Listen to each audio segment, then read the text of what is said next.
কামিকা একাদশী মাহাত্ম্য। শ্রবণ কৃষ্ণপক্ষিয়া কামিকা একাদশীর কথা ব্রহ্মবৈবর্ত পুরাণে যুধিষ্ঠির শ্রীকৃষ্ণ সংবাদে বর্ণিত হয়েছে। যুধিষ্ঠির মহারাজ শ্রীকৃষ্ণকে বলেন, হে গোবিন্দ, হে বাসুদেব, শ্রাবণ মাসের কৃষ্ণপক্ষের একাদশীর নাম ও মাহাত্ম্য সবিস্তারে আমার কাছে বর্ণনা করুন। তা শুনতে আমি অত্যন্ত কৌতূহলী। প্রত্যুত্তরে ভক্তবৎসল ভগবান শ্রীকৃষ্ণ বলেন, হে রাজন, পূর্বে দেবর্ষি নারদ প্রজাপতি ব্রহ্মাকে এই প্রশ্ন করলে তিনি যে উত্তর প্রদান করেছিলেন আমি এখন সেই কথাই বলছি। আপনি মনোযোগ দিয়ে তা শ্রবণ করুন। একসময় ব্রহ্মার কাছে ভক্তশ্রেষ্ঠ নারদ জিজ্ঞাসা করলেন, হে ভগবান, শ্রাবণ মাসের কৃষ্ণপক্ষী একাদশীর নাম কি? এর আরাধ্য দেবতা কে?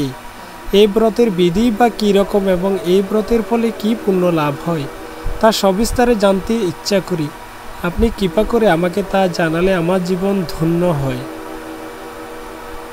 শ্রী নারদের কথা শুনে ব্রহ্মা অত্যন্ত সন্তুষ্ট হলেন। তিনি বললেন, হে বৎস, জগৎজীবের মঙ্গলের জন্য আমি তোমার প্রশ্নের যথাযথ উত্তর দিচ্ছি, তুমি তা শ্রবণ করো। শ্রাবণ মাসের কৃষ্ণপক্ষী একাদশী কামিকা নামে প্রসিদ্ধ। এই একাদশীর মাহাত্ম্য শ্রবণে বাষ্পীয় যজ্ঞের ফল লাভ হয়। ভগবান শ্রীকৃষ্ণ হরির পূজা অর্চনা ও পরিমিত পুণ্যফল প্রদান করে।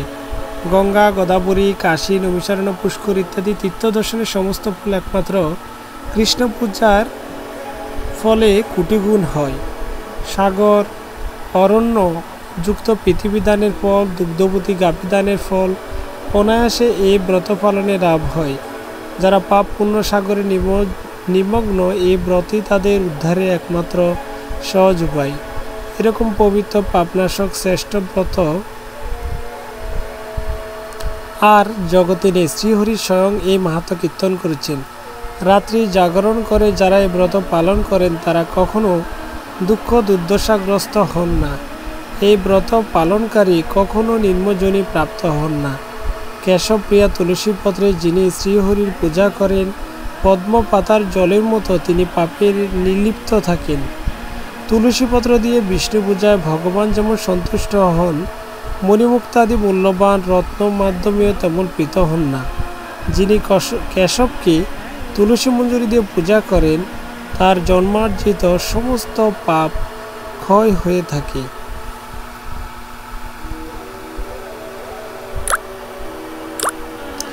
এই প্রসঙ্গে ব্রহ্মা বললেন, হে নারদ, যিনি তুলসীকে প্রত্যক্ষ দর্শন করেন তার সকল পাপরাশি বিদূরিত হয়ে যায়। যিনি তাকে স্পর্শ করেন তার পাপ মলিন দেহ পবিত্র হয়।